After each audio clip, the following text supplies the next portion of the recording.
Group की सभी sir को मेरा प्रणाम। सर जी, मेरे पास एक वीडियोकॉन का 22 इंच एक सेट है, तो इसका प्रॉब्लम ये हो रहा था, ब्लैंक डिस्प्ले था और लाइन आ रहा था। तो मैंने इसका साइड कप में देखा, ये क्लॉक सिग्नल का, वाई क्लॉक सिग्नल का मिसिंग हो रहा था। तो मैंने ये वाई क्लॉक सिग्नल जुड़ दिया तो मेरा डिस्प्ले ओके हो गया।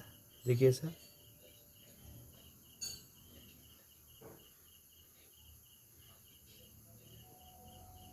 ये मेरा डिस्प्ले ओके हो गया है।